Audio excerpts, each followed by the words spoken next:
Bonjour à toutes et à tous. Alors je reviens aujourd'hui avec une vidéo où je combine deux vidéos, deux histoires dont j'ai déjà parlé sur ma chaîne. Ce sont des histoires que j'ai déjà traitées, puis vous avez l'habitude quand je suis indisponible pendant une ou plusieurs semaines, ce qui va être le cas là pour les 2 ou 3 prochaines semaines. Je préfère vous reposter des vidéos que j'ai déjà tournées et vous apporter dans cette vidéo des petites mises à jour, des petites mises au point sur l'actualité des dossiers.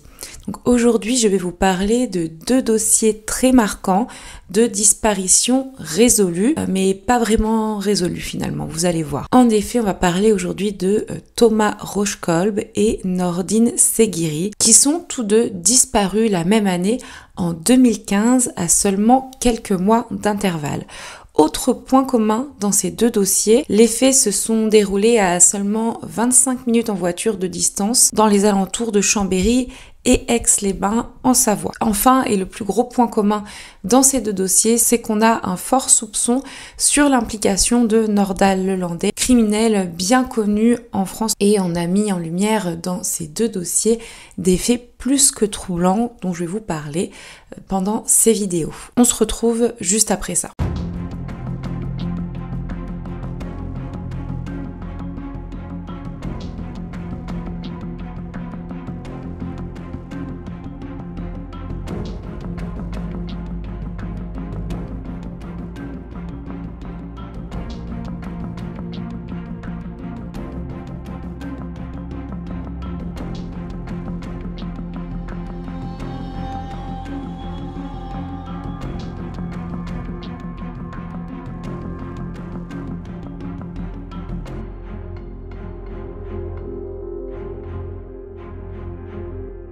Petit disclaimer, je sais que pour les anciens de ma chaîne, vous avez l'habitude que je compile plusieurs histoires comme ça lorsque je suis indisponible pour leur redonner un nouveau souffle et également apporter des petites mises à jour dans ces dossiers et des mises à jour qui ne nécessitent pas une vidéo entière. Mais pour les nouvelles et nouveaux sur ma chaîne, je vous le dis ici, ces vidéos ce sont des vidéos que je reposte qui ont été traitées sur ma chaîne il y a généralement plus de 2 ans. Donc si vous observez une manière de parler, une manière de monter qui est différente, c'est normal. Si vous voulez voir la différence avec les dernières vidéos que je traite sur ma chaîne, n'hésitez pas à aller les voir pour voir le changement et de vous rendre compte que ça ne sert à rien de laisser un commentaire en disant que le montage n'est pas à la hauteur. Je me suis améliorée depuis.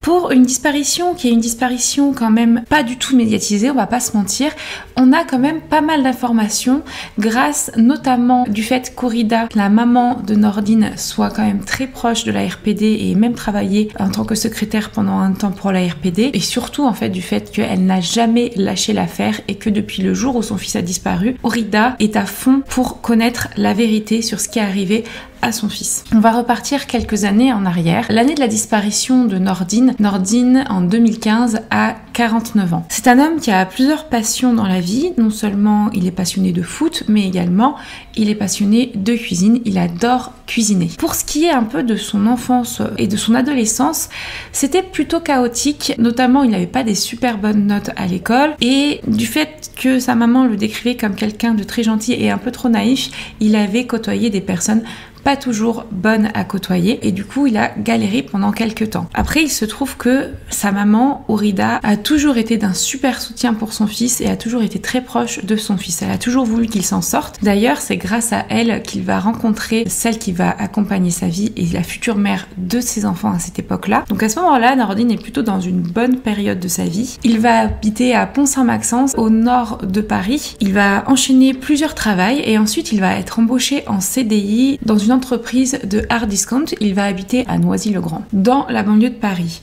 Et puis, il va évoluer dans son travail. Il devient chef de plateforme logistique et aussi responsable syndical. Donc, il a quand même pas mal de responsabilités. Ça lui tient vraiment à cœur d'aider ses collègues, d'aider les employés de l'entreprise.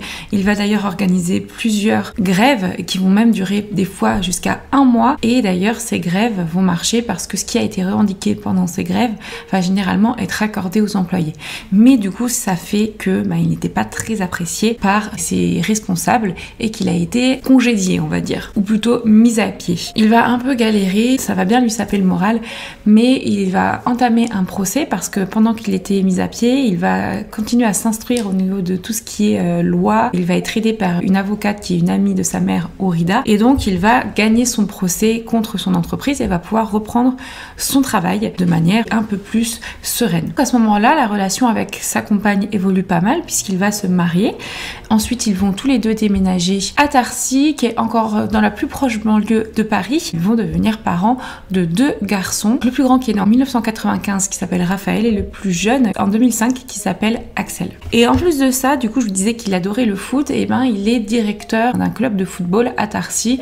Donc il a plutôt une vie bien remplie, vie professionnelle, vie personnelle, tout est comblé. Et malheureusement, au fur et à mesure de ces années, il va enchaîner pas mal d'accidents et puis à un moment, il me semble, si je dis pas de bêtises, glisser sur une plaque de verglas qui fait qu'il va se faire une énorme fracture, même d'ailleurs une double fracture du bassin. Et pendant 1 an, il va avoir des douleurs et il va marcher en béquille. Ça va vraiment lui miner son moral encore plus et il va commencer à avoir des addictions et à sombrer tout doucement dans l'alcool, mais également dans la consommation de cannabis. Et il va complètement abandonner ses activités habituelles, il ne va plus travailler, il ne va plus faire ce qu'il aime, c'est-à-dire de la cuisine, il ne va plus s'occuper du club de foot, donc vraiment il commence à s'isoler.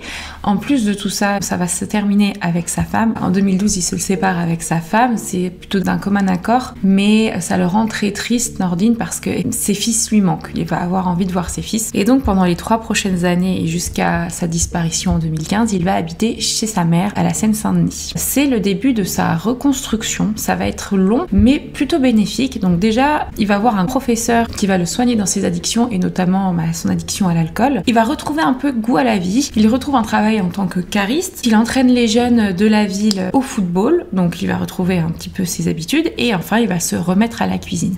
Et donc là, il est plutôt bien lancé, il commence à repartir, là il a 49 ans en 2015, presque 50 ans, et donc à presque 50 ans, il commence à retrouver un deuxième souffle, on va dire, une envie de s'en sortir. De son côté, sa maman, pour calmer un petit peu ses douleurs, tous les ans, depuis maintenant plus de 40 ans, elle se fait des cures thermales à Brides-les-Bains. Et là, elle a proposé, donc c'était en 2014, en été 2014, elle a proposé à son fils de l'accompagner pour une cure. Son fils au départ se disait que il allait s'embêter, il était un peu tristouné parce qu'il voyait pas ses fils. Il s'était dit qu'il allait s'embêter, qu'il y avait peut-être que des personnes âgées ou peut-être des personnes de l'âge de sa mère. Finalement, il y va et finalement, il va adorer parce qu'il va même retrouver des personnes qu'il connaissait à Tarcy, une personne de son club de foot, et il va finalement aussi trouver des personnes qui ont son âge. Il va aussi apprécier la région, il va bien aimer la Savoie, il va aimer les paysages, mais surtout il va aimer la cuisine parce qu'on sait qu'en Savoie, on mange très bien, on mange surtout du très très bon fromage. Et là, on arrive en 2015. Donc lui, en 2015, en été 2015, il veut faire des vacances avec son plus jeune fils, donc Axel. Puis il dit à sa mère, viens avec nous, on va se faire une cure à Brides-les-Bains. Et sa mère, cette année-là, m'a expliqué que, en fait, elle avait pas spécialement envie, c'est comme si c'était peut-être un 6e sens qu'elle avait, mais surtout elle avait aussi des soucis pour se payer cette cure cette année-là. Et son fils va très gentiment lui faire une surprise, lui prendre une très bonne chambre dans un hôtel pour qu'elle puisse les accompagner pour les vacances. Il y a une très très bonne entente avec sa maman, il n'y a pas de souci. Puis son fils aussi, il était très heureux de pouvoir faire ces vacances-là. Le début de ses vacances, ça se passe super bien. Il a quand même pas mal de soucis de santé, on va pas se mentir, il a des soucis gastrologiques, il a des soucis aussi pneumologiques, il fait pas mal d'asthme, il a aussi une tendinite aux 2 pieds, il en souffre beaucoup et donc il a une démarche un petit peu chancelante et il a également des problèmes néphrologiques. Et puis un soir, il se plaint de très très forts maux de ventre et donc sa mère va lui donner quelques médicaments et le lendemain, il va aller à l'hôpital de Moutier pour voir ce qu'il en est. À l'hôpital de Moutier, on lui détecte une insuffisance rénale et on va le transférer à l'hôpital de Chambéry dans le service néphrologie. donc par rapport à ses reins. Ce transfert a lieu le 7 juillet 2015. Nordine est pas mal agitée dû à ses médicaments, puis surtout sa maman m'a expliqué que c'était le fait que lui, il avait pas du tout envie d'être à l'hôpital. Là, il avait envie de profiter et de son fils qu'il ne voyait pas souvent parce qu'il habitait la plupart du temps avec son ex-femme, et aussi il avait envie de profiter de sa maman et puis tout simplement de ses vacances. Et là, on arrive 3 jours après, donc le 10 juillet 2015, c'est le jour de sa disparition. Ça fait 3 jours déjà que Nordine est hospitalisée, donc son fils est venu le voir une fois, sa mère vient le voir tous les jours, et lui, il en a un petit peu marre, mais en même temps, il va pas très bien. On est le matin du 10 juillet, il est à peu près 6h45, et lorsque le personnel de l'hôpital vient dans la chambre de Nordine, on s'aperçoit qu'il n'est plus là. Peut-être aussi qu'il y avait des bouffées délirantes. C'est très possible, au vu de ses antécédents ou au vu de ses problèmes néphrologiques, qu'il ait une infection ou qu'il ait beaucoup de fièvre. Quand on a beaucoup de fièvre, on peut commencer à délirer un petit peu. C'est peut-être ce qui lui est arrivé. Ça, je sais pas, mais quand il a été retrouvé, Nordine, ce jour-là, c'était 3 heures après, aux alentours de la gare de Chambéry.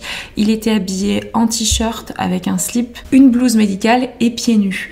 Et c'est le SAMU qui l'a ramené à l'hôpital. Apparemment, Nordine est bon marcheur et il a aussi un très bon contact avec les autres, ce qui fait qu'il aurait pu faire du stock et se faire ramener au centre-ville. Après, je sais pas comment il est arrivé là, on n'a pas l'information, mais en tout cas, en fin de matinée, il est amené dans le service d'imagerie par un brancardier pour faire un IRM cérébral. Apparemment, cet IRM a été fait, donc j'ai pas les résultats. J'imagine comme il avait des bouffées délirantes, on voulait voir si tout allait bien et tout était correct au niveau de son cerveau. Quand le brancardier est revenu le chercher pour l'amener à sa nouvelle chambre, parce que comme il en avait un petit peu marre de la personne qui était dans sa chambre, il voulait avoir une chambre seule. Le brancardier allait l'amener à sa nouvelle chambre et il se trouve que quand il est arrivé, Nordine n'était plus là.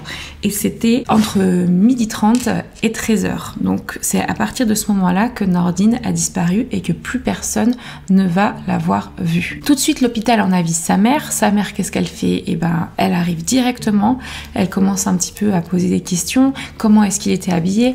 L'hôpital va lui dire, cette fois-ci, il était habillé avec un polo, un jean. Par contre, on retrouve toutes ses affaires dans sa chambre. Et quand je dis toutes ses affaires, c'est toutes ses affaires. C'est-à-dire qu'il était parti vraiment comme il était arrivé dans le service d'imagerie, mais il est parti sans son portable, sans sa carte bancaire, sans sa carte vitale, sans aucun argent, alors qu'il avait de l'argent sur son compte, sans vêtements de rechange également. Donc c'est plutôt inquiétant. On a l'impression qu'il a eu une bouffée délirante à ce moment-là, mais personne ne peut vraiment le dire. Et c'est à partir de ce moment-là que va commencer le périple d'Aurida, le périple fastidieux pour découvrir ce qui arrivait à son fils Nordine. Vous allez voir que ça n'a pas été facile et que si elle n'avait pas eu le mental, il n'y aurait rien qui aurait été fait. Comme je vous disais, Aurida va commencer très rapidement, le jour même, à faire des recherches. Elle va commencer dès le jour de sa disparition à établir un tableau avec tout ce qui a été fait dans le cadre de la recherche de son fils, qu'il a fait, quand ça a été fait, avec plein de numéros de téléphone que je vous mets ici, évidemment. Je vous cache les informations personnelles pour vous montrer que vraiment, elle n'a rien lâché. Ce jour-là, directement, elle était un peu perdue, elle savait pas quoi faire. Elle est allée au commissariat de Chambéry. Le commissariat de Chambéry l'a pas spécialement bien accueilli. Il lui a surtout dit, écoutez, votre fils, il est majeur. La fameuse phrase qu'on entend tout le temps, qu'on peut entendre à certaines occasions, effectivement. Je trouve que c'était pas très approprié en lui disant, écoutez, votre fils est majeur, il a le droit de circuler comme bon lui semble.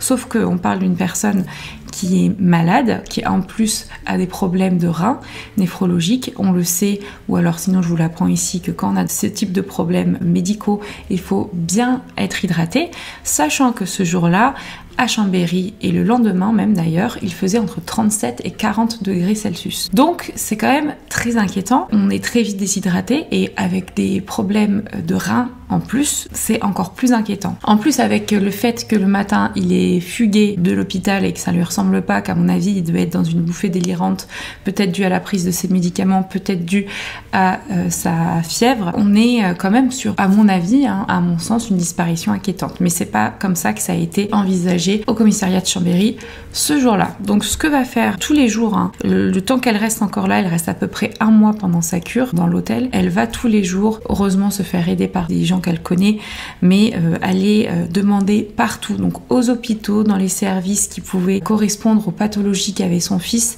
de plusieurs hôpitaux différents. Elle va laisser son numéro partout. Également, j'avais oublié de dire, je crois que le jour même, elle va aller voir une guichetière de la gare de Chambéry, parce qu'elle savait que le matin même, son fils avait été retrouvé aux alentours de la gare. La guichetière va lui dire que c'est monnaie courante de voir des patients de l'hôpital qui errent dans la gare. Je trouve ça plutôt inquiétant, il faudrait peut-être se poser des questions sur la sécurité de l'hôpital. Elle va même contacter les ambassades des pays frontaliers avec la Savoie, notamment la Suisse et également l'Italie, pour faire savoir que son fils a disparu et faire connaître ses coordonnées au cas où il y a des informations. Donc la procédure, elle a énormément tardé à s'ouvrir parce que c'est passé des mains à un autre, après la personne était en vacances. Enfin bref, c'était tout un micmac. Finalement, elle s'est ouverte, tenez-vous bien, seulement le 3 août 2015. Donc on est près de 3 semaines après la disparition de Nordine.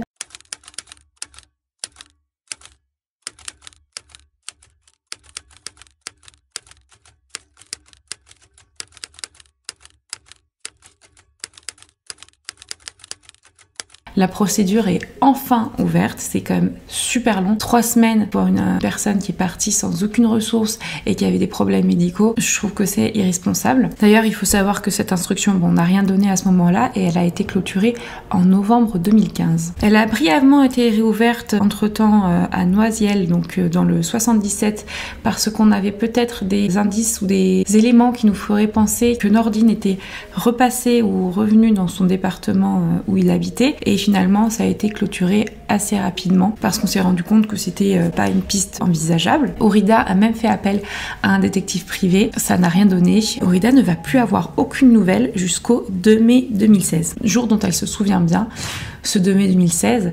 Pourquoi ? C'est la gendarmerie qui l'appelle en disant qu'ils ont trouvé des ossements humains et qui pourraient peut-être correspondre à ceux de son fils, donc à ceux de Nordine. Ça doit vraiment être horrible quand il y a quelqu'un qui appelle pour dire ça, sachant qu'on a un peu l'espoir que son fils soit parti quelque part, accompagné par quelqu'un, mais pas que son fils soit mort, même si c'est une théorie qui est envisageable. On l'appelle pour dire ça et on l'appelle aussi pour lui dire qu'il faudrait le dossier dentaire de Nordine pour pouvoir comparer avec les dents qu'ils ont retrouvées, voir si ça correspond. Parce que je sais pas si vous savez, mais on peut identifier un corps avec ses empreintes dentaires quand c'est disponible. Après plusieurs questions qu'elle va poser, elle va se rendre compte que finalement, c'est pas en mai 2016, là où elle a été avisée qu'il y avait des ossements qui pourraient être ceux de son fils, que les ossements ont été retrouvés, mais c'est en mars 2016. Effectivement, ces ossements ont été retrouvés à la Ravoir, une petite commune en banlieue de Chambéry. Plus précisément, il y a une entreprise, une menuiserie qui est installée là. C'est sur le terrain de cette menuiserie, un terrain qui était un peu laissé en friche, donc avec des arbres, pas mal de végétation. C'est des personnes qui vérifiaient s'il y avait du bois qu'ils pouvaient récupérer, qui ont finalement retrouvé tout d'abord un crâne et ensuite la gendarmerie est allée faire des recherches et ont retrouvé plusieurs ossements étendus sur 2500 mètres carrés de terrain, ce qui est énorme. Ils ont retrouvé des ossements, mais ils ont également retrouvé un cathéter semblable au cathéter utilisé à l'hôpital de Chambéry et également des vieilles semelles. Il faut savoir que ce terrain est assez difficile d'accès parce qu'il est bordé d'une part de la rivière Alban et de l'autre part d'une voie ferrée et également d'une piste cyclable. Donc c'est très difficile d'accès. Et c'est le 16 juin 2016 qu'on a la confirmation que les ossements retrouvés sont malheureusement les ossements de Nordine. Et il faut savoir que le squelette complet n'a jamais été retrouvé. L'enquête va conclure à une mort naturelle parce que on va avoir aucune fracture, aucune balle décelée sur les ossements de Nordine. Et donc c'est comme ça qu'on va conclure que la mort est naturelle et le dossier va être classé. Et il faut savoir qu'aucune date, même aucune approximation de date de décès n'a été donnée. Donc on ne sait pas quand Nordine est mort. Alors je tiens à noter l'indélicatesse du commandant de gendarmerie qui avait appris à Aurida que les ossements sont bien les ossements de son fils parce qu'il lui avait clairement fait comprendre qu'il fallait qu'elle vienne chercher très rapidement le carton qui contenait les ossements de son fils parce que lui il partait en vacances dès le lendemain et que sinon les ossements allaient se retrouver dans la fosse commune. Aurida, qui est une femme de caractère, lui a bien fait comprendre qu'elle n'était pas d'accord. Je pense qu'il faut pas oublier d'être humain avant tout, parce que là c'est une maman qui a perdu son fils, qu'il ait 10 ans, 3 ans, 3 mois, 50 ans, 70 ans. Ça ne change rien et voilà, surtout les conditions dans lesquelles son fils a été retrouvé, il faut savoir arriver à doser ses paroles. Donc là, on pourrait se dire, c'est terminé, on l'a trouvé, c'est classé sans suite. Pendant 2 ans, on va avoir rien qui va être fait sur cette affaire. Et puis, on arrive en 2017, fin 2017, début 2018. Vous le savez à travers mes vidéos, j'étudie beaucoup de dossiers qui sont étudiés dans le cadre de la cellule Ariane par rapport aux agissements probables de Nordal Lelandais. Et donc le dossier a été réouvert, il a fait partie de ces dossiers évalués dans le cadre de la cellule Ariane. Vous savez, rapidement encore une fois, je vous le répète parce que je pense qu'il y a toujours des gens qui n'ont pas vu mes anciennes vidéos, il y a toujours des nouvelles personnes, mais la cellule Ariane, c'est une cellule qui avait été ouverte à un moment pour évaluer les similitudes entre l'emploi du temps depuis 2010 de Nordal Lelandais jusqu'à 2018 et voir s'il y avait une potentielle similitude avec des dossiers de disparus des régions qu'il a fréquentées, notamment autour de Chambéry. Finalement, l'enquête a été clôturée assez rapidement parce qu'il a été prouvé que le jour de la disparition, en fin de journée, vers 18h15, Nordal Lelandais était dans le Gard et plus précisément à Bagnols-sur-Cèze et il y a une photo qui vient appuyer cet élément-là. En 2018, il y a eu un dépôt de plainte qui a été fait par Aurida et son avocate, une plainte contre X pour enlèvement, séquestration et homicide volontaire. Et en 2019, Aurida a également porté plainte contre le directeur du centre hospitalier de Chambéry pour mise en danger de la vie d'autrui par violation d'une obligation de sécurité ou de prudence. Avec ces éléments-là, avant d'énoncer les deux théories principales, je vous laisse dire vous qu'est-ce que vous pensez à partir des éléments que je vous ai donnés et ce que vous avez pu évaluer. Quelles sont vos théories dans les commentaires. C'est pour savoir si déjà vous partez sur les mêmes théories sur lesquelles moi j'ai pu partir à partir des éléments que j'avais à ce moment-là. Donc n'hésitez pas à le dire dans les commentaires. Par contre, pour ce qui est des théories envisageables, je ne vais pas parler de la théorie qu'il ait mis fin à ses jours ou qu'il ait voulu changer de vie parce que clairement, c'est pas des théories qui ont été envisagées et on voit bien que là, on était dans un cadre particulier, notamment un cadre médical particulier et des bouffées délirantes ou un comportement inhabituel qui n'appuie pas du tout ces deux théories-là. Par contre, on pense, et j'y pensais également tout de suite avant de connaître bien l'affaire, comme la plupart de vous, je pense que vous avez pensé à un départ volontaire, on peut dire ça comme ça parce qu'effectivement, oui, de toute façon, il est parti volontairement de l'hôpital, il a même, si on peut dire ça, fugué, et plutôt derrière une mort naturelle par déshydratation, comme je vous ai expliqué tout au long de ma vidéo. En effet, qu'est-ce qui vient appuyer cette thèse? Le fait que déjà le matin, il est déjà fugué une première fois, puis qu'il a été retrouvé, et qu'il a refugué une deuxième fois. Ensuite, quand il a quitté une deuxième fois, on pensait que c'était pour rejoindre l'hôtel, donc pour rejoindre sa famille. Il a très bien pu marcher longtemps, et du coup, par rapport à ça et à la chaleur qu'il faisait, être rapidement en déshydratation. Ensuite, avec la chaleur, ça a pu accentuer sa désorientation et il a pu se retrouver dans ce terrain complètement déshydraté et il est décédé comme ça des suites de sa maladie, de sa déshydratation et qu'on l'a retrouvé malheureusement que un peu moins d'1 an après sa disparition. Par contre, je vais vous lire un témoignage très important qui ne corrobore pas cette théorie. C'est le témoignage d'une des propriétaires du terrain et du coup de la menuiserie qui est située dans la zone industrielle dont je vous ai parlé avant où on a retrouvé le corps de Nordine. Et en fait, le gros point, c'est que, comme je vous ai expliqué, ce terrain est très difficile d'accès. Je vais vous lire, du coup, c'est pour ça que je vais pas vous regarder, des parties du témoignage de la propriétaire. Elle dit que pour accéder à cette partie de notre terrain, il faut franchir la voie ferrée pour arriver dans ce no man's land. Elle dit aussi qu'il faut connaître le secteur. C'est ainsi qu'au fil du temps, nous avons pensé que malheureusement, ce jeune homme avait rencontré peut-être le Landais, puisque la presse avait relaté que son téléphone avait borné vers notre entreprise. Le scénario est simple, une voiture arrivant de Chambéry sort en direction de Saint-Badolphe et il va arriver en face de notre terrain vague. Il n'y a plus qu'à traverser la voie ferrée et à déposer le corps sur notre domaine. Donc c'est ce qui nous amène à cette autre hypothèse qui est l'hypothèse de l'implication d'une tierce personne. Donc là vous avez entendu, on a parlé de Nordal Lelandais.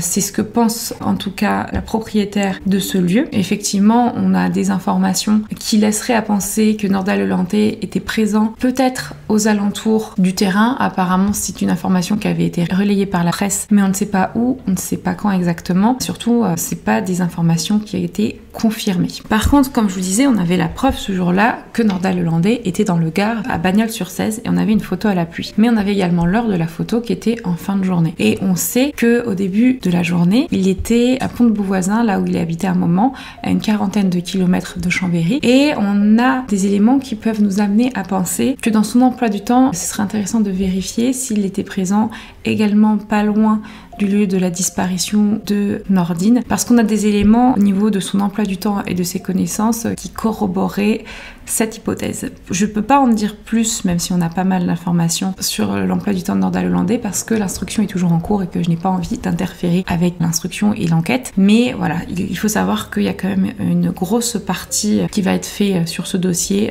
qui va être basée sur ces éléments qu'on a demandé à être vérifiés. Corrida a souligné quelque chose de très intéressant, c'est que on avait retrouvé le crâne du caporal Arthur Noyer, dont on sait maintenant qu'il a été tué par le Hollandais. À 17 km de là, on a retrouvé le crâne de son fils. Donc c'est vrai qu'au niveau géographique, on est plutôt proche. Mais quoi qu'il en soit, parce que là on parle de l'Hollandais, mais ça peut très bien être une tierce personne, mais pas le Hollandais. On pense de toute façon que s'il est arrivé jusque-là, c'est très probable qu'il soit arrivé peut-être en ayant fait du stop, parce qu'il avait l'habitude de le faire, et qu'il avait aussi un bon contact avec les gens. Donc il est possible que quelqu'un l'ait amené dans cette zone en stop, et si c'est le cas, qui l'a emmené là, pourquoi, et qu'est-ce qui lui est arrivé de toute façon à Nordine, on le sait pas aujourd'hui. On avait aussi cette information que, au vu des ossements qu'on avait retrouvés, c'était une mort naturelle, parce qu'il n'y avait pas de traces de fractures ou de balles, mais il faut également savoir que, comme je vous l'avais dit, on n'a pas retrouvé l'entièreté des ossements de Nordine. Et il nous manque des ossements très importants, notamment il manque la mâchoire inférieure, il manque les os du bassin et les os des deux avant-bras, entre autres. Et ces os-là pourraient très bien avoir des lésions. Et même si on les retrouve et qu'il n'y a pas de lésions sur ces ossements, on sait très bien qu'on peut tuer quelqu'un sans faire de lésions sur ces ossements et que ça ne se voit pas sur les ossements. Voilà où est-ce qu'on en est au niveau des théories. Il y a également plusieurs questionnements qui restent en suspens aujourd'hui et qui doivent être élucidés. Et c'est des questionnements qui ont été soulevés par Bernard Valézy, ancien commissaire de police et également vice-président de l'association ARPD. Donc lui, il souligne bien la défaillance de la surveillance de Nordine lorsqu'il était hospitalisé à Chambéry. L'état de confusion dans lequel était sa première fugue le matin même de sa disparition aurait dû conduire le personnel hospitalier à prendre des mesures de surveillance renforcées et ne pas le laisser seul. Et effectivement, c'est ce qui a été soulevé dans ce dossier, c'est pourquoi est-ce que c'était pas possible, après la fugue qu'il y a eu le matin, d'avoir un œil sur ce patient qui avait l'air clairement pas dans son état normal. Il y a également des questions sur notamment l'état de santé, du fait déjà qu'il avait une démarche chancelante avec ses soucis de ligaments, le fait qu'il avait des soucis néphrologiques et également le fait qu'il faisait super chaud ce jour-là. Est-ce qu'il aurait dû parcourir tout ce chemin à pied jusqu'au lieu de la découverte de ces ossements? Est-ce que c'était techniquement possible de le faire? Également, ce gros problème pour les enregistrements, pourquoi est-ce qu'on n'a pas pu exploiter les enregistrements de l'hôpital et de la ville de Chambéry dans le cadre de cette disparition? Tout bonnement parce que il n'y a pas grand chose qui a été fait sur cette disparition. Les enregistrements de vidéosurveillance, au bout d'un mois, vous le savez très bien, sont effacés. Également, un questionnement tout à fait légitime, pourquoi est-ce qu'on n'a pas fait un nouveau ratissage pour retrouver les ossements qui restaient? Tout simplement parce qu'on n'a pas retrouvé quand même des ossements. Les os du bassin, c'est quand même des sacrés os. Pourquoi est-ce qu'on n'a pas refait un ratissage derrière? Ce qui aurait peut-être pu montrer qu'il y avait peut-être une fracture du bassin, une fracture de la mâchoire, une fracture des bras, des deux avant-bras. On ne sait pas. C'est ces ossements qui n'ont pas été retrouvés. Peut-être qu'ils présentent des traces post- ou anté-mortem qui pourraient expliquer d'une façon ou d'une autre les causes de sa mort. Également, une information que je vous ai pas encore dit, c'est que sa montre n'a pas été retrouvée et qu'il ne se séparait jamais de sa montre. Dans ses affaires à l'hôpital, on n'a pas retrouvé sa montre, donc on se demande pourquoi est-ce que sa montre n'a pas été retrouvée, où est-ce qu'elle était. Dans le rapport de gendarmerie, il est dit qu'il n'y a aucune transaction qui a été effectuée depuis la disparition de Nordine avec sa carte bancaire sur son compte bancaire. Or, c'est faux parce qu'Corrida a utilisé la carte bancaire de son fils pour payer l'hôtel et pour payer les choses qu'elle avait à payer. Ça n'a pas été ajouté dans le dossier de la gendarmerie. À croire que les choses ont été faites vraiment de manière très brouillon. Il y a quelque chose qui n'a pas été fait et qui serait souhaitable, c'est d'établir tous les trajets qu'aurait pu emprunter Nordine pour arriver à pied de l'hôpital de Chambéry jusqu'à le lieu où on a retrouvé ses ossements. Également, vous savez qu'il y avait une voie ferrée. Est-ce que ça aurait été possible qu'il longe cette voie ferrée? Quel train il aurait pu croiser à ce moment-là? À quel endroit il aurait pu s'engager sur cette voie ferrée? À quel endroit il aurait pu en sortir? Également, est-ce que l'accès de la zone de découverte des ossements est accessible en voiture? Est-ce qu'il est possible, comme disait dans le témoignage la propriétaire du terrain, de transporter un corps à travers une voie ferrée? Quand même, un corps inerte, ça pèse lourd, donc est-ce que si c'est le cas, s'il y a une personne impliquée, est-ce qu'ils étaient 2 personnes pour pouvoir transporter un corps. Est-ce qu'ils l'ont fait de nuit? Parce que je sais pas si en plein jour, je sais que c'est pas un endroit qui est très fréquenté, mais c'est quand même plus facile de le faire de nuit. Est-ce que quelqu'un aurait vu quelque chose? Est-ce que des trains qui seraient passés auraient vu quelqu'un marcher à côté des voies? Enfin, il y a plein de questions à se poser et rien n'a été investigué. Une dernière question qui avait été soulevée, c'est est-ce qu'on peut affirmer que le site de découverte des ossements, notamment l'endroit de découverte du crâne, n'a jamais été visité entre le moment de la disparition de Nordine et le jour de la découverte du corps? On ne sait pas quand Nordine est décédé, il n'y a aucune datation qui a été faite. Moi je pense qu'il est décédé soit le jour même, soit le lendemain, en tout cas pas très longtemps après. Pour ce qui est un petit peu des prochaines avancées sur ce dossier, il y a eu le 17 mai 2021 une demande de complément d'enquête d'Aurida à la juge d'instruction par rapport à plusieurs points sur un emploi du temps plus précis de Norda Lelandais le jour de la disparition de Nordine, avec des éléments précis dont je ne peux pas parler aujourd'hui en vidéo. Et finalement, l'audition d'Aurida et de son avocate va se faire le 25 mars 2022, donc c'est bientôt. Je vais normalement parler avec Aurida et son avocate le jour même, et on va pouvoir même aller sur les lieux où on a retrouvé les ossements de Nordine. Donc je vous ferai une petite mise à jour dans une petite vidéo un peu plus courte s'il y a des choses que je peux rajouter ou des choses que je vais filmer pour que je vous tienne un peu au courant des avancées de ce dossier. Aurida sera également présente dans la réunion organisée par l'ARPD, la réunion des familles des disparus qui aura lieu le 6 avril prochain, où je suis également conviée. C'est une réunion qui fait suite au procès de Norda Lelandais par rapport à l'avancée de ces dossiers qui pour la plupart étaient des dossiers qui faisaient partie de la cellularienne. Je sais que j'ai eu pas mal de retours et je suis d'accord, on dit c'est pas trop facile de tout mettre sur le dos de Norda Lelandais. Effectivement, on dit pas que toutes les disparitions de la région c'est dû à Norda Lelandais. Vous savez, il y a 900 dossiers dans le cadre de la cellularienne qui ont été investigués, il y en a que quelques-uns qui sont sortis, dont les dossiers dont je vous parle sur ma chaîne. S'il y a des similitudes, pourquoi pas les analyser et investiguer, et de toute façon, même si c'est pas lui qui est impliqué dans cette disparition, ça permet de refaire parler de ces disparus et de ces dossiers qui la plupart du temps ont quand même été bien mis de côté par la justice. Ça permet vraiment de faire sentir aux familles qu'elles ne sont pas seules et que on parle encore des personnes qui sont disparues. Dans le cas de Nordine, malheureusement, qui a été retrouvée décédée, qu'on parle encore de lui et que ce dossier ne tombe pas dans l'oubli. Aujourd'hui, ça fait maintenant 7 ans qu'elle n'a pas vu son fils. Aurida cherche des réponses. Je suis assez impressionnée par sa motivation et surtout le fait qu'elle ne lâche rien, que ce soit une battante dans la recherche de la vérité et que tant qu'il restera des questionnements auxquels il n'y aura pas de réponse ou auxquels on ne lui a pas fourni de réponse, elle ne va pas lâcher l'affaire. Et j'espère qu'en tout cas un jour elle aura toutes les réponses qu'elle veut. Je suis allée enquêter avec l'ARPD, donc l'association d'aide de recherche des personnes disparues, qui a repris le dossier. Et il s'agit de l'affaire de Nordine Seguiri. Petit disclaimer, malheureusement, quand je suis allée filmer et surtout fait des interviews avec un matériel non adapté. Donc soyez indulgents, effectivement, le son est vraiment pas top.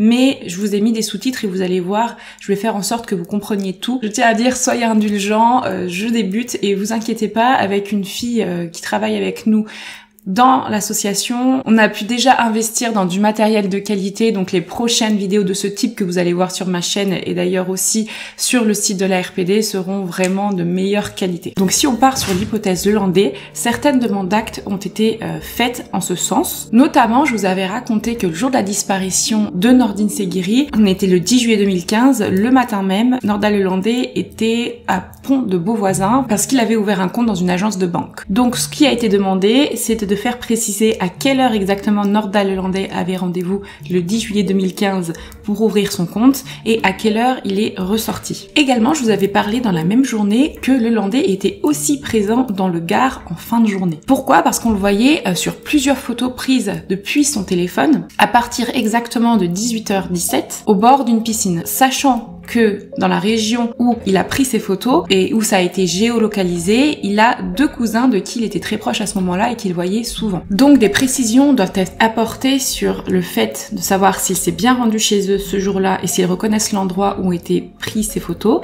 si cette visite était programmée à l'avance ou si elle a été programmée de façon impromptue, donc pas programmée en fait.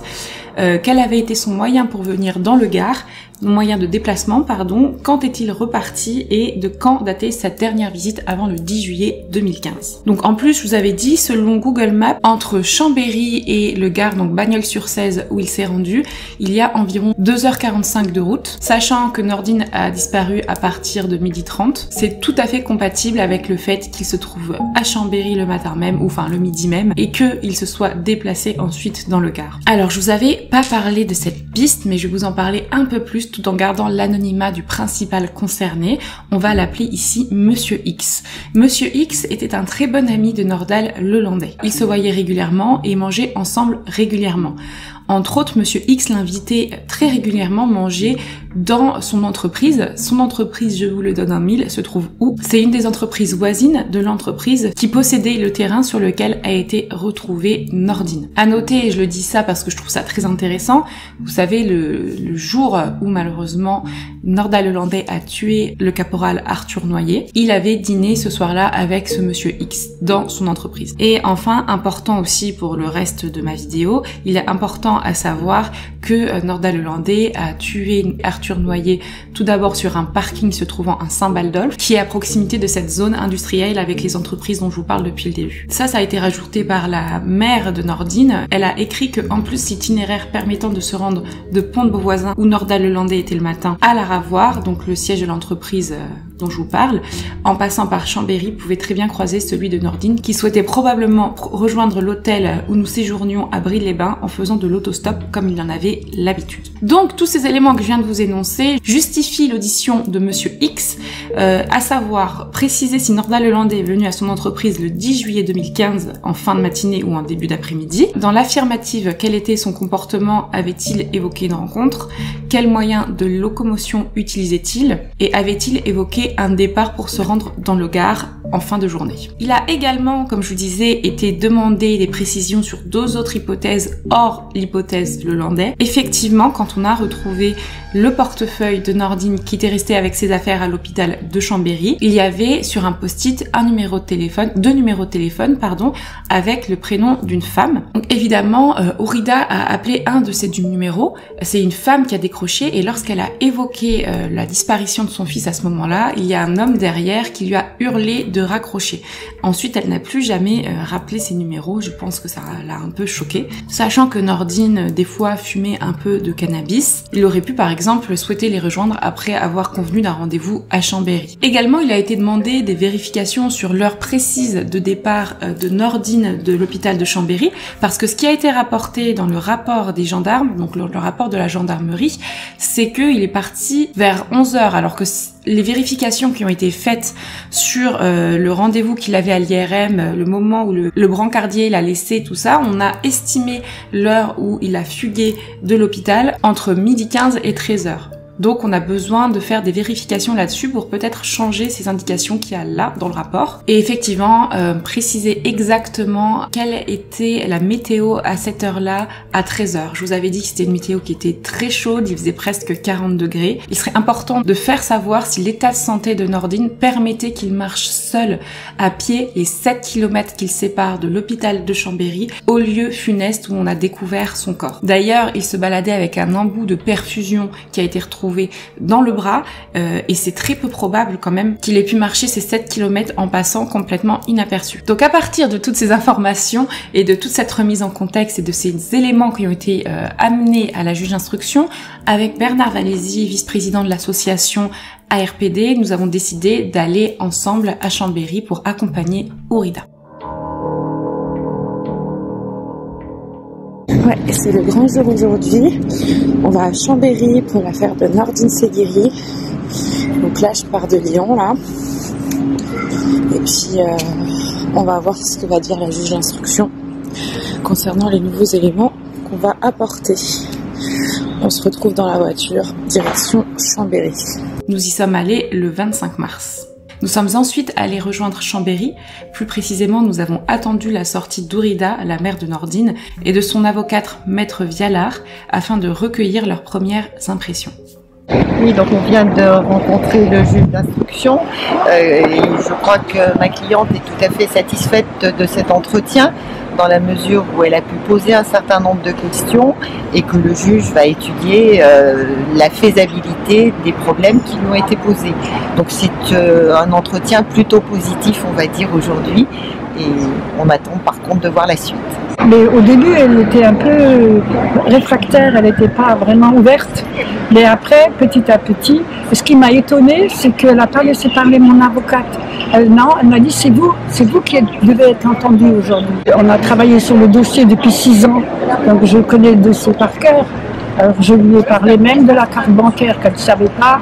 Je lui ai parlé du téléphone, qu'ils n'ont pas recherché les fadettes. Je lui ai parlé de plein de choses et elle m'a vraiment écouté et donné tout à l'agresseur. Par contre, elle a dit, ils vont vérifier tous ces éléments d'enquête et elle m'a dit, il faut quand même vous préparer pour peut-être que ça ne donnera rien. Je dis, vous me préparez pour que je ne continue pas, vous continuerez à chercher mon fils jusqu'au bout. Il y a quelque chose, il y a du travail qui n'ont pas été fait. Est-ce que du coup ça te donne de l'espoir pour l'avenir pour que justement il y ait des éléments qui soient étudiés, surtout la faisabilité de certains éléments et certaines pistes? J'espère que les cousins de Lelandais à Bagnelles-sur-Cèze, où il était soi-disant dans l'après-midi, soient entendus et comme ils ont aussi leur fille, c'est-à-dire les cousines de Lelandais. Lelandais a fait donc des attouchements, etc. Donc je pense que cette fois-ci, ils ne vont pas nous faire des cadeaux. S'il était vraiment là-bas, ils vont nous dire la vérité. Est-ce qu'il y a d'autres pistes qui vont être envisagées que celle de Nordal-Lelandais? Ah, moi je laisse ouvert parce que moi, à mon avis, Lelandais n'est pas tout seul. Ça, c'est certain. Merci beaucoup, Courrida. Nous sommes donc dirigés vers le lieu de la découverte funeste du corps de Nordine, qui se situe à la Ravoire, à environ 7 km de Chambéry. D'ailleurs, vous pouvez voir sur la droite que nous longeons la zone industrielle et que nous pouvons apercevoir la piste cyclable ainsi que les rails de train dont je vous ai parlé dans ma première vidéo. Nous pouvons apercevoir sur la droite la piste cyclable à nouveau, ainsi que l'entreprise qui possédait le terrain en friche au moment de la découverte du corps. Le terrain est entre autres délimité sur la gauche par l'Albane, cours d'eau qui empêche du coup l'accès du terrain par là. D'ailleurs, comme vous pouvez le voir, on borde la commune de Saint-Badolphe, donc on est vraiment proche du lieu où le caporal Arthur Noyer a été tué. En arrivant sur le lieu de la menuiserie avec Courrida, Monsieur Valézy et Joe, un enquêteur ARPD qui nous accompagnait, on a gentiment été accueillis par le fils des propriétaires de l'entreprise et nous avons pu également rencontrer l'homme qui a découvert avec sa femme en mars 2016 les ossements sur le terrain, alors qu'il était venu récupérer du bois sur le terrain en friche laissé à l'abandon, donc presque inaccessible. Et vous, autour du crâne, vous avez vu, vous, combien d'os? Rien. Avec Rien le au crâne du camp où je l'ai trouvé. Le restant du corps, il doit être par là, hein, c'est sûr. C'est pour ça qu'on a fait la gendarmerie immédiatement. Et en vêtements, il n'y avait rien, toujours Moi, j'ai rien vu. Des lambeaux. Rien autour du crâne, absolument rien. Et le cathéter, vous l'aviez vu? Non, parce C'est que les gendarmes qui l'ont trouvé. C'est eux qui l'ont trouvé quand ils ont. Le point important que vient de me dire M. Lacroix, c'est que le fameux parking où est mort Arthur Noyer, voilà, on est à 300 mètres. Je vous ferai voir depuis là, je vous ferai voir le parking et après si vous voulez à la fin. On ira. Là, Monsieur Lacroix nous parle du lieu où le caporal Arthur Noyer a été tué, comme indiqué par Nordal-Lelandais aux enquêteurs, et où la piste avait été flairée par les chiens et s'était arrêtée net à ce moment-là. Je vous en parlerai plus en détail de ce lieu en fin de vidéo. À partir de ce moment-là, nous nous dirigeons vers le lieu de la découverte du corps, en arrière de la menuiserie. Oui, donc là, il faut l'imaginer sans l'entreprise qu'on voit là directement, parce que elle n'existait pas, cette époque-là. Et alors qu'à l'époque, il faut l'imaginer sans rien. Sans rien. C'est une zone de friche. Ouais. Ce que je vous montre là n'existait pas en 2016, au moment de la découverte du corps de Nordine. En arrivant sur le terrain, sur le lieu funeste, on remarque bien sur la droite la piste cyclable et le chemin de fer via les poteaux là que vous pouvez voir. Bon voilà, on est arrivé, donc M. Foraz m'a dépanné donc, de bois pour ma série parce qu'il m'en manquait. Je suis arrivé là, ici. Je suis descendu là, le long des arbres, il y avait un chemin là. Et en étant sur la grue, que je regarde, un machin blanc, puis ma femme m'était derrière, machin blanc, et au bout de l'arbre là-bas, on a tourné à gauche parce que les piles de bois étaient en filaire en long au niveau de la cuve noire. Par terre. Voilà. Sachant qu'aux alentours, c'était plus de la friche à l'époque. Ah, c'était tout comme ça. Hein. Et là, donc, je suis descendu, j'en ai regardé, je dis, hop, hop, je lui ai dit, touche pas, faut pas toucher. On a chargé la remorque, on est sorti, puis j'ai été voir donc M. Porras. On a trouvé un truc sur ton terrain, faut que tu viennes. Donc on a appelé la gendarmerie, ils sont revenus tout de suite. Et donc j'ai amené les 4 gendarmes avec le 4x4 là, on a joué le point. Et après c'est arrivé la scientifique. Par rapport au tas de bois, le crâne il était accolé ou tas de Non, bois, non, non. il était un peu... Vous voyez la cuve? Ouais. Le crâne était là, à peu près. Et entre la cuve et la cuve de bois, il y a 10 mètres. Le crâne n'était pas contre le tas de bois. Non, non, non, non, non, il était séparé, c'est là que je vous ai expliqué que certainement que c'est une bête qui l'a traîné là. Les ossements sont retrouvés Dans au milieu des bois qui existent toujours. Il a eu deux solutions pour venir. C'est soit il est rentré par le parc de chez Soframat, en face, ou il a traversé la voie ferrée parce que il y a une route qui monte dans les champs. La piste cyclable, voilà. À l'arrière du terrain, il y avait un grillage qui séparait la propriété. Non, il n'y a pas de grillage entre Porras et... Il n'y avait rien. Il y avait le portail en bas, il fermait plus ou moins. Alors donc, soit il est rentré au portail, ou s'il est passé là, c'était beaucoup plus court de venir là, traverser là, que de venir en bas. Mon avis, maintenant, moi je pense qu'il est celle qui court. Derrière, c'est pour la portée. Et de ce côté-là, de ce côté-là, non, il y a la rivière, il y a des talus qui font 7-8 mètres de profond. sinon il fallait rentrer dans l'entreprise. Il est rentré dans l'entreprise, il ne pouvait pas. Il ne pouvait pas. Grosso modo, soit on est arrivé par le terrain vague, le fond du terrain vague. Voilà, soit. Mais il fallait progresser. Si on n'arrivait pas le fond du terrain vague. Ben là, il fallait le porter quand même. Voilà. Tandis que là. Là, il a quoi? S'il part du chemin à venir là, il a quoi? Il a 50, 60 donc mètres. c'est l'hypothèse la plus probable. La plus probable. Qu'on l'ait porté ou qu'il soit venu entièrement. Voilà. On aperçoit le chemin par lequel serait passée Nordine, ou bien par lequel Nordine aurait été transportée. Donc vraisemblablement depuis la piste cyclable en traversant la voie ferrée. D'ailleurs, on aperçoit régulièrement des TER passer.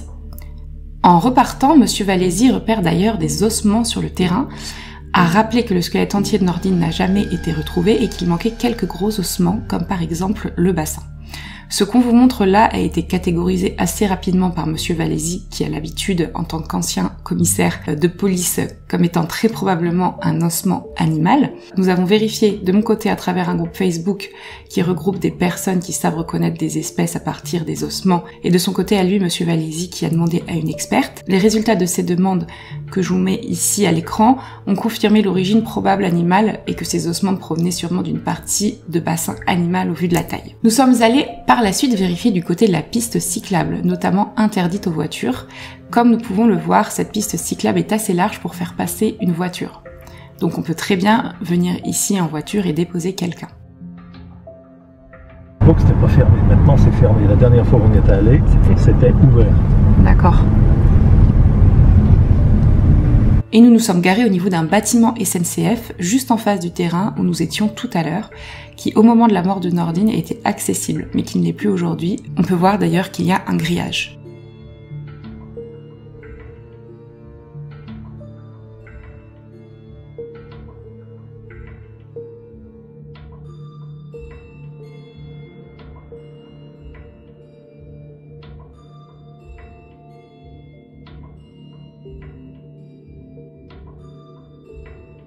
Je disais, quelqu'un qui part de l'hôpital, qui fugue, qui parcourt un jour où il fait très chaud et on est en plein midi, 7 km, même s'il emprunte cet itinéraire, quel intérêt il a, arrivant ici, à traverser une voie ferrée à double voie pour aller se mettre à l'ombre dans une zone hyper difficile d'accès, alors qu'on peut s'abriter, se mettre à l'ombre ici. À l'époque, c'était tout ouvert. Je vous parlais de l'endroit tout à l'heure où le caporal Arthur Noyer aurait été tué, comme l'indiquait Monsieur Lacroix, la personne qui a trouvé les ossements de Nordine en mars 2016 et qui fait vraiment partie de la région, a dit que ce lieu se trouvait à 300 mètres du lieu de la découverte funeste des ossements. Ce qui a paru vraiment fou de se dire que c'était à simplement 300 mètres du lieu où on a retrouvé des ossements que Norda-Lelandais aurait tué le caporal Arthur Noyer. Et ce, avant, vous savez, qu'il déplace le corps à l'endroit où on l'a retrouvé quelques temps après. Donc les chiens, ils ont pisté quelle piste ici? Jusqu'à ici. Donc ils avaient... Pour le caporal Noyer. D'accord. Monsieur Valézy et Maître Boulou, qui est avocat de pas mal de familles de disparus de la région et entre autres l'avocat de la famille du caporal Arthur Noyer, étaient présents lors du procès de Norda-Lelandais dans le cadre du meurtre d'Arthur Noyer pour essayer de compléter et retracer l'emploi du temps de Norda-Lelandais pour exclure ou étudier certaines disparitions peut-être reliées ou pas à Norda-Lelandais. Monsieur Valézy ayant eu un doute par rapport à l'emplacement, a demandé à Maître Boulou plus de précisions au niveau de l'endroit où Norda-Lelandais a tué Arthur Noyer, qui nous a envoyé et confirmé la bonne adresse de là où a été tué Arthur Noyer malheureusement. Ce n'était pas l'endroit que nous avait indiqué Monsieur Lacroix à 300 mètres de la menuiserie. Par contre, c'est quand même très intéressant parce que c'est un endroit qui se trouve sur un parking à 2 minutes en voiture de la menuiserie. Donc ça reste très intéressant dans le cadre de ce dossier. Aujourd'hui, qu'est-ce que la famille attend?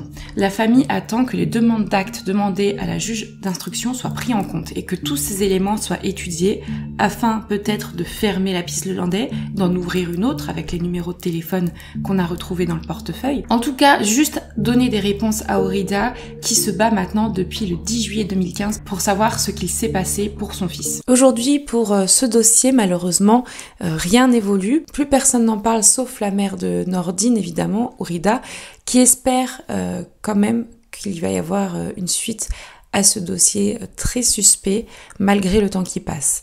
Alors je ne sais pas ce qu'il va advenir de cette affaire, pour être honnête, l'avenir nous le dira, mais c'est important je pense de mettre cette affaire en comparaison avec l'affaire suivante et ça prend tout son sens, vous allez voir pourquoi. Alors attention, dans cette vidéo, je disais plusieurs fois Théo au lieu de Thomas.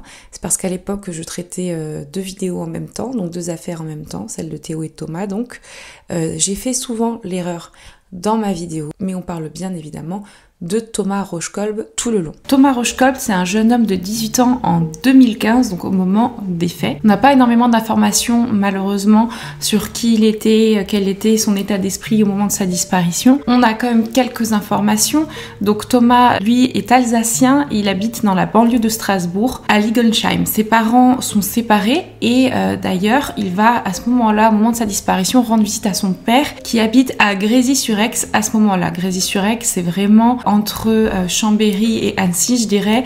Je sais pas si vous connaissez, il y a le lac d'Annecy et un peu plus bas vers l'ouest, il y a le lac du Bourget. C'est vraiment une petite ville de 5000 habitants qui borde le côté est de ce lac, le lac du Bourget. Ce qu'on sait de Thomas, c'est que déjà, de ce que j'ai pu voir, j'ai l'impression qu'il avait une petite sœur. Il y a pas mal de photos avec son père où on voit qu'il y a une très bonne entente. C'était un jeune sportif de 18 ans, il adorait le basketball. Donc comme je vous disais, à ce moment-là, Thomas est descendu pour le Nouvel An à Grésy-sur-Aix, donc là où il y a son père. Grésy-sur-Aix, c'est une ville qui a une vingtaine de minutes de Chambéry en voiture, c'est important de le préciser, je vous dirai pourquoi par la suite. Thomas, il est encore jeune, il demande l'autorisation à son père de sortir le soir avec ses copains en boîte de nuit. Donc son père lui donne l'autorisation et le soir du coup il va à cette boîte qui s'appelle le Studio 51 qui ouvre tous les week-ends et la semaine et le week-end il fait également en début de soirée restaurant. L'épidémie est passée par là parce qu'il n'y a plus d'avis depuis 2020 et que malheureusement cet établissement est écrit comme définitivement fermé sur Google. De ce que j'ai pu voir dans les avis sur Google, il n'y avait pas de soucis particuliers, bon mis à part des fois des problèmes de restaurant, c'est-à-dire au niveau de la nourriture, mais là ce qui nous concerne c'était vraiment la partie nuit, donc le Studio 51, et il y avait que des bons retours, ils pouvaient faire la fête jusqu'à l'aube, les gens qui faisaient la fête là-bas, donc c'était vraiment bien. À ce moment-là, quand il rentre Thomas dans cette boîte de nuit avec ses amis, on est en décembre, hein, il fait froid, il avait un blouson sur lui, il va déposer son blouson au vestiaire. D'ailleurs dans son blouson, il va y avoir entre autres les clés de là où il dort chez son père. D'ailleurs, le Studio 51 c'est vraiment pas très loin de là où habite son père. Il peut carrément rentrer à pied sans aucun problème après avoir fait la fête avec ses amis. Sur lui, il va garder entre autres aussi le ticket du vestiaire. Il va quand même pas mal boire ce soir-là et du coup, il se fait mettre dehors par les vigiles, je pense, mais il a quand même le temps de prévenir ses amis. Il va dire à ses amis, écoutez, moi je vais dehors, je vous attends sur le parking, il n'y a pas de souci. Et en plus, le problème, c'est qu'on comprend pas, c'est qu'à ce moment-là, il sort mais sans sa veste, sans son blouson. Il avait juste un petit pull sur lui, mais il faut savoir qu'il faisait quand même bien froid ce soir-là. Si je dis pas de bêtises, il faisait 3 degrés. De toute façon, je vais essayer de vous mettre ici combien il faisait. Mais il faisait bien froid, hein. Il prévient ses amis qu'il va les attendre. Donc ses amis à un moment vont sortir, il va voir que Thomas n'est plus là. Et ils se sont dit directement, il a dû rejoindre son père, voilà, il n'avait pas envie de nous attendre ou quoi que ce soit, c'est pas grave. Donc eux, ils sont rentrés chez eux. Son père, dès le lendemain matin, aux petites heures du matin, il va évidemment s'inquiéter. La première chose qu'il va faire, c'est qu'il va appeler son fils. Il ne va pas avoir de réponse. Donc là, ce qu'il fait derrière, c'est qu'il appelle tous les amis de Thomas. Et tous les amis de Thomas lui disent, nous, on pensait qu'il était avec vous, donc non, il n'est pas avec nous. Et c'est à ce moment-là que l'inquiétude grandit et directement, il va aviser la gendarmerie que son fils a disparu. Vous allez maintenant comprendre pourquoi je n'ai pas catégorisé cette vidéo, ce dossier comme une disparition inquiétante. Pourquoi ? Tout simplement, on retrouve très rapidement Thomas. On le retrouve pas en vie, malheureusement. On le retrouve dès le lendemain. Il est retrouvé mort sur les berges de la rivière de la Sierrose, pas très loin de la discothèque, et à l'aplomb d'un escapement rocheux d'une quinzaine de mètres. Donc en contrebas. C'est une sorte de cours d'eau qui traverse la ville et qui va se jeter dans le lac du Bourget. C'est vraiment une découverte terrible. Sur les lieux, les gendarmes vont prendre les premières constatations. Le médecin légiste va pouvoir que constater le décès et va dater la mort d'une 12aine d'heures auparavant. Si je vous avais donné que ces informations-là, vous aurez eu la même réaction, je pense, que les gendarmes en se disant écoutez, c'est malheureusement tragiquement un décès dû à quelqu'un qui était alcoolisé, qui est tombé. Mais vous allez voir, le contexte de la disparition, l'endroit où a été retrouvé le corps et également d'autres éléments vous nous emmenez vraiment à se poser des questions et ça fait vraiment peur d'imaginer ce qui s'est passé ce soir-là. Donc déjà, quand Thomas est retrouvé, il n'a pas ses chaussures et il n'a pas sa ceinture. Il y a une des chaussures qui est en haut de l'escapement rocheux, mais il y en a une autre qu'on ne va jamais retrouver. Il y a également sa ceinture qui est, tenez-vous bien, alors ça c'est vraiment très étrange, accrochée en haut de l'escapement rocheux, accrochée sur un grillage d'une propriété privée côté jardin. Alors je vous explique, pour arriver à ce grillage, il aurait fallu que Thomas saute une première barrière en bois d'une résidence privée, que je vous mets ici, et qu'il traverse le jardin, et derrière qu'il saute également ce grillage, qui est quand même un grillage avec des petits pics, donc on saute pas comme ça ce grillage-là. Et c'est sur ce grillage-là, donc qui protège, on va dire, de l'escapement rocheux où on pense que Thomas est tombé parce qu'il ne savait pas et qu'il faisait nuit, on retrouve du coup cette ceinture accrochée à ce grillage. C'est quand même des éléments très troublants. Pour couronner le tout, le lieu où ça se passe, c'est à environ 1,5 km du domicile du père de Thomas. Mais surtout, c'est très étrange parce que normalement Thomas aurait dû partir dans un sens pour rejoindre le domicile de son père s'il avait voulu rentrer finalement un peu plus tôt de la boîte de nuit sans attendre ses amis. Et finalement, il part complètement de l'autre côté, dans un lieu où il n'avait rien à faire là-bas, pas du tout un endroit festif côtoyé par des gens. Et il a traversé quand même une résidence privée avec 2 barrages. Donc c'est très étrange. Et ça, c'est quand même l'élément troublant. Ça me fait énormément penser à une des vidéos que j'ai faites dernièrement, qui est la disparition de Théo Hayes, qui lui aussi, au lieu d'aller dans un sens pour rejoindre son auberge de jeunesse, était parti complètement à l'opposé. Sauf que lui, au moins, on avait des données, les données de son portable qui ont pu nous aider presque à la minute pour savoir ce qu'il faisait, à quelle vitesse il était. Le souci, donc, dans cette disparition, la disparition de Thomas, c'est qu'on n'a pas ces données-là. Ça aurait été intéressant de voir si Thomas était en train de courir ou pas. Tous ces éléments-là auraient dû quand même mettre la puce à l'oreille en disant on va travailler sur le dossier, on va faire quelques vérifications. Sachez que déjà aucune autopsie ne sera réalisée. Très rapidement, les gendarmes vont rester sur la thèse accidentelle due à un jeune qui a trop bu et qui serait tombé par hasard ici. Comme on va partir sur cette thèse, il n'y a aucune recherche qui ne sera réalisée. On va tout de suite penser au décès accidentel. Il y avait quand même les vidéos des enregistrements des caméras de vidéosurveillance du lieu et autour du lieu. Elles n'ont malheureusement pas été saisies. C'est simplement 8 mois après, donc le 25 août 2016, qu'elles vont être visionnées, mais qu'il y aura simplement des captures d'écran de fait parce que la gendarmerie n'avait apparemment pas le matériel. Bon, de toute façon, je pense que quand ils avaient une idée en tête, pour eux, ils n'allaient pas chercher plus loin.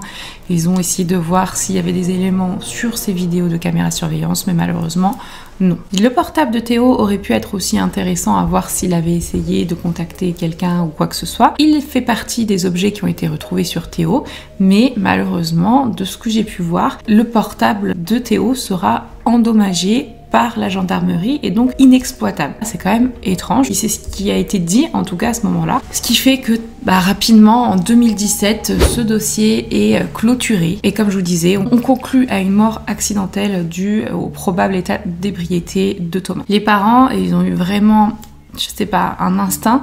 Et ils se sont dit, ça s'est pas passé comme ça, je vois pas pourquoi mon fils, notre fils, il serait allé là-bas. Pour eux, il y a quelque chose qui allait pas. Et ce qu'ils n'ont pas voulu faire, ils n'ont pas voulu incinérer le corps de leur fils, pour au cas où si derrière il y avait des nouveaux éléments et qu'on devait autopsier le corps. Ils ont eu un très bon instinct à ce niveau-là.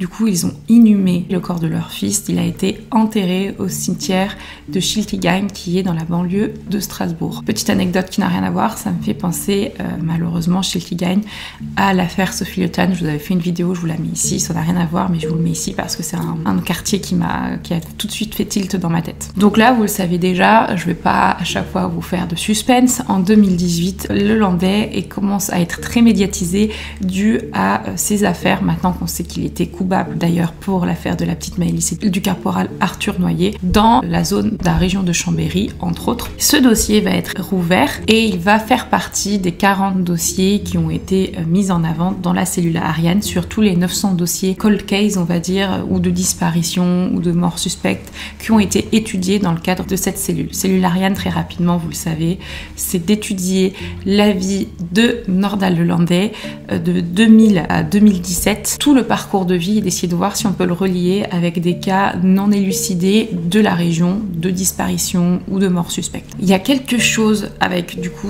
toute cette médiatisation de Nordal Le Landais qui va ressortir et qui est super inquiétant ou super intéressant en tout cas dans le cadre de cette affaire, dans le cadre du décès de Thomas. Il y a une photo qui va ressortir, je vous la mets ici, regardez bien, c'est une photo de Nordal Le Landais accompagné d'une femme évidemment floutée, la pauvre, donc il enlace une femme. Cette photo a été prise au studio 54 par une des serveuses. Déjà, ça nous fait dire que Nordal Le Landais connaissait ce lieu et cette boîte de nuit, et donc les environs aussi. Ça, c'est très important. Bon, par contre, cette photo n'a aucun lien, qu'on peut rien relier avec le décès de Thomas. Ça peut pas nous dire s'il était là ce jour-là, le jour du tragique décès de Thomas, parce que c'était de toute façon cette photo, une photo qui datait de 2012, donc 3 ans avant le décès de Thomas. Mais ça veut quand même dire qu'il connaissait très bien les environs. Il n'y a aucun lien formel qui va pouvoir être établi entre Nordal Le Landais et le dossier de Thomas, mais quand bien même l'enquête sera rouverte le 15 octobre 2019 grâce à Maître Boulou qui va faire une demande qui va être acceptée après une demande de plainte pour homicide auprès du doyen des juges d'instruction de Chambéry. Maître Boulou, je vous en avais déjà parlé, il travaille beaucoup avec l'ARPD, mais il est également avocat de plusieurs familles de disparus de la région de Chambéry et autour, Auvergne-Rhône-Alpes, et également il est l'avocat de la famille du caporal Arthur Noyer, première malheureuse victime de Nordal Le Landais. Comme je vous l'explique d'ailleurs dans ma dernière vidéo sur la disparition de Malik Boudvila. Et en effet, lui, il va mettre en lumière plusieurs similitudes entre le décès tragique de Thomas et le meurtre du caporal Arthur Noyer. Ce qu'il va dire, c'est que déjà, on parle de 2 jeunes hommes. On se rappelle aussi qu'Arthur Noyer son corps a été retrouvé en bas d'une falaise. On se rappelle également que c'était après une sortie de boîte de nuit et que géographiquement on est à une vingtaine de kilomètres de Chambéry. Donc déjà c'est vrai que il y a quand même plusieurs similitudes. Et en plus de ça, ce qui va faire qu'il va avoir un boost de cette demande faite par Maître Boulou auprès du doyen des juges d'instruction quant à la plainte contre X pour homicide qui va être faite, ce boost va être dû à un témoignage qui va arriver juste au même moment un témoignage d'une ancienne compagne de Nordal Lelandais. C'est Karine qui, au micro de RTL, va dire des choses très troublantes. On va lui demander, écoutez, est-ce que vous pensez que Nordal Lelandais peut être impliqué dans d'autres dossiers? Elle va dire, oui, je le pense, et il faudrait se pencher vers le cas de la mort du jeune Thomas Rochekolb. Pourquoi est-ce qu'elle dit ça? Parce qu'elle dit que 2 jours avant le décès de Thomas, ils ont eu une grosse dispute, donc Nordal Lelandais et elle, et qu'il était vraiment dans un mood très énervé, le même état d'esprit où il pouvait être très violent, dans lequel il avait été au moment du meurtre du caporal Arthur Noyer. Il y en a en tout cas une qui m'a interpellée, c'est celle de Thomas Rochekolb, en décembre 2015, où ce jeune a été retrouvé mort. Et en fait, je vais me souvenir qu'on a eu une violente séparation d'1 mois à peu près. Ça a été très violent pour lui, il est très en colère contre moi. Il y a des similitudes avec l'état de frustration et de colère qu'il avait juste avant l'assassinat d'Arthur Noyer. Donc déjà, là, qu'elle en ait parlé de manière libre sans qu'on lui pose de questions spécifiques sur ce dossier, c'est quand même déjà quelque chose. Et vous allez voir, après, je vais vous donner d'autres informations encore qui vont rendre cette mort très suspecte. À partir de toutes ces infos que je viens de vous donner, le parquet va demander l'exhumation du corps de Thomas. Donc comme je vous disais, les parents ont bien fait de ne pas l'avoir fait incinéré. Cette exhumation a eu bien lieu, donc c'est l'année dernière, il y a 1 an à peu près, jour pour jour, donc c'est le 9 mars 2021 qu'on a exhumé le corps pour pouvoir faire des autopsies derrière. Et aux dernières nouvelles, donc qui datent de janvier 2022, Maître Boulot a dit à l'enquêteur ARPD qui s'occupe de ce dossier, a donné quelques informations. Ces informations sont les résultats de l'autopsie qui ne sont pas disponibles, que moi je n'ai pas retrouvé en tout cas dans la presse. Il y a eu 2 autopsies faites à Strasbourg après cette exhumation du corps. Ces 2 autopsies ont montré que les fractures observées sur les os du squelette sont compatibles avec une chute. Voilà, c'est tout ce qui a pu être montré. Cependant, il y a quand même Maître Boulou qui trouve des éléments très curieux. Notamment, on trouve que toutes ces fractures sont sur tout le côté gauche du corps. Pourtant, on a retrouvé le corps de Thomas gisant sur son côté droit, à la face contre le sol, un petit pas complètement immergé dans l'eau. Déjà, il trouve que c'est un peu bizarre. Maître Boulou a du coup demandé des nouveaux actes qui soient faits, et notamment des analyses toxicologiques supplémentaires, car les premières n'ont pas montré de traces d'alcool ou d'ailleurs de traces de drogue, et également un nouvel examen des os abîmés. Là, comme d'habitude, je fais une pause. N'hésitez pas, avec tous les éléments que je viens de vous donner, de me faire un retour ou de donner vos théories dans les commentaires. Moi, j'ai des nouveaux éléments aussi. Vous allez voir, chaque fois on a l'impression qu'il y a des nouveaux éléments comme ça qui accentue le fait qu'au départ on se dit bon, c'est une coïncidence, et après ça fait quand même beaucoup de coïncidences. Aujourd'hui, il y a encore 2 pistes, très grandes pistes, qui sont envisagées. Nous, on va pas parler du tout de la piste qu'il ait mis fin à ses jours. Tout simplement, vous avez compris qu'on n'était pas vraiment dans cette optique-là à ce moment-là. Sur une piste probable de départ volontaire qui se serait transformée en accident derrière, on va mettre ces 2 pistes de côté. Première piste, qui a été la piste soutenue par les gendarmes au début, qui, je pense, est encore la piste soutenue par les enquêteurs, c'est la piste accidentelle. Même si c'est pas la piste qui est privilégiée, on va dire, c'est pas la première piste à laquelle pense la famille de Thomas. La famille de Thomas n'est pas non plus focus que sur une piste et pense que c'est aussi probable. Eux, ce qu'ils veulent, c'est simplement des réponses à leurs questions. Il y a quand même des éléments qui pourraient montrer que Thomas, ce jour-là, a eu effectivement un accident. Donc déjà, on sait qu'il était en état d'ébriété, assez pour qu'on lui demande de rester dehors et d'attendre ses amis. Peut-être également qu'il avait consommé d'autres substances illicites qui l'avaient fait complètement vriller ou complètement perdre ses repères. On en avait parlé de cette piste dans la vidéo sur Théo Hayez, effectivement. Bon, il y a des examens toxicologiques qui ont été faits, mais les examens ont été faits en 2021, plus de 6 ans qui sont passés à ce moment-là. Donc il ne reste plus que le squelette, on n'a même pas retrouvé de traces d'alcool pour vous dire. Mais effectivement c'est possible. Après je me dis que s'il avait voulu prendre des substances illicites, il les aurait sûrement pas pris seul. Vous voyez, donc il y aurait eu ses amis avec lui qui l'auraient pris aussi. Et je pense que même si au départ ils n'avaient pas vraiment envie de dire qu'ils en prenaient sur le moment pour pas se faire engueuler ou juste parce que c'est interdit par la loi, je pense qu'aujourd'hui s'ils en avaient pris, ils auraient sûrement fait un retour en disant oui c'est probable qu'il en ait pris aussi. Voilà, maintenant ce sont des jeunes adultes, d'avoir pris de la drogue à un moment dans leur vie, je pense que par rapport au décès de leur ami, il y a quand même même 2 poids 2 mesures, quoi. Il y a quelque chose qui est un peu plus important que l'autre. En tout cas, on ne sait pas, il n'y a rien qui a été prouvé comme quoi ils avaient pris de la drogue, et même au niveau des analyses toxicologiques, on ne voit rien. Ça aurait expliqué qu'ils partent complètement à l'opposé. Alors pourquoi je dis ça? Parce que c'est bizarre, c'est un lieu qu'il connaissait, le lieu de la boîte. Il y était déjà allé apparemment 1 ou 2 fois faire la fête là-bas, selon son père. Donc pour lui, il savait très bien se repérer parce qu'il était déjà rentré chez lui. Et c'était pour lui très improbable qu'il soit parti complètement dans le sens opposé, à part s'il n'était pas lui-même ou à part s'il se faisait poursuivre. Donc ce qui pourrait aussi expliquer le fait qu'il soit allé sur une propriété privée, dans un lieu qui n'a rien à voir, ça pourrait être un rendez-vous amoureux. Il avait peut-être rencontré quelqu'un sur le parking. Ils ont voulu un peu s'éloigner des regards indiscrets, faire des choses, et peut-être que c'est pour ça que Thomas aurait enlevé sa ceinture et qu'il aurait glissé. Dans ce cas-là, où est la deuxième chaussure? Pourquoi aller aussi loin? Pourquoi traverser un endroit, une propriété privée? Il y a beaucoup de questions qui restent sans réponse quand même. Ah oui, et aussi tout simplement, il était en petit pull, il devait avoir super froid. J'avoue que quand on boit un petit peu, c'est vrai que ça nous réchauffe et qu'on sent pas trop le froid. C'est bizarre qu'il n'aurait pas prévenu ses amis, mais c'est aussi bizarre que ces caméras de surveillance nous aient rien montré. Tout ça, ça nous amène à la deuxième piste, qui pour moi est la piste la plus probable, pour la famille également, mais ça se trouve, on se trompe complètement. Mais pour autant, il y a des choses très bizarre. C'est évidemment la piste criminelle, ou peut-être simplement le fait qu'il se soit fait courser par un chien errant. Mais s'il s'était fait courser par un chien errant, ce que je trouve bizarre, c'est que personne n'a rien vu. Alors c'est vrai qu'on n'est pas du tout dans une grande ville. Il était peut-être tout seul dehors à ce moment-là, devant la boîte, en train d'attendre ses amis, et qu'il y avait personne d'autre sur le parking. Il a peut-être rencontré quelqu'un à ce moment-là, on ne sait pas qui, peut-être une mauvaise personne qui lui a fait peur, qu'il a coursé, qui fait que Thomas est allé dans un sens. Le fait qu'il se fasse courser alors par quelqu'un ou par un animal, c'était quand même déjà une théorie que ses parents avaient énoncée avant même la médiatisation des affaires Lelandais. Et les gendarmes, après enquête, vont plutôt aller vers la piste accidentelle. Pour vous, ça ne se convainc pas? En fait, très rapidement, ils sont allés vers l'accident. Quand on regarde un petit peu de plus près le chemin que Thomas aurait pu prendre, il y a certaines incohérences. Parce que d'un côté, passer une palissade, un grillage, et se retrouver là où il a été, demande une certaine agilité. Et d'un autre côté, on décrit un jeune homme qui était en état d'ébriété et incapable de faire ce qu'il a fait.